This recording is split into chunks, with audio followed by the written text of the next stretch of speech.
రేపటి నుంచి parliament budget సమావేశాలు ప్రారంభం కానున్నాయి. ఈ క్రమంలో నేటి ఉదయం 11:30 అఖిలపక్ష సమావేశం ఏర్పాటు చేసింది. ఈ అఖిలపక్ష సమావేశానికి రావాల్సిందిగా లోక్సభలో ప్రాతినిధ్యం వహిస్తున్న అన్ని పార్టీల నేతలకు ఈ సమాచారం ఇచ్చింది. ఈ మేరకు పార్టీలకు పార్లమెంటరీ వ్యవహారాల మంత్రిత్వ శాఖ సమాచారం పంపింది.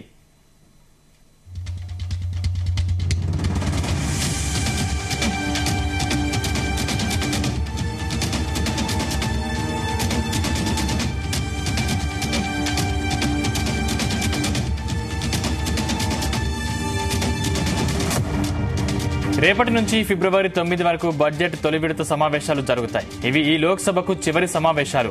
ఫిబ్రవరి 1న పార్లమెంట్లో కేంద్ర ప్రభుత్వం బడ్జెట్ ప్రవేశపెట్టనుంది. కీలక బిల్లులు అన్నింటికీ గత సమావేశాల్లోనే ఆమోదం తెలపడంతో ఓట్ ఆన్ అకౌంట్ పైనే కేంద్ర ప్రభుత్వం ఎక్కువ దృష్టి పెడుతున్నట్లు సమాచారం. ప్రస్తుత సమావేశాల్లో 19 బిల్లులు ఆమోదానికి తీసుకురానుంది. ఈ బిల్లులు అన్ని ఇప్పటికీ ఉభయ సభల్లో ప్రవేశపెట్టినందున ఆమోదం తెలిపేందుకు చర్చకు తీసుకురానున్నట్లుగా సమాచారం. కొత్తగా తీసుకువచ్చిన భద్రతా ఏర్పాట్లను అన్ని పార్టీలకు వివరించనున్నట్లు సమాచారం.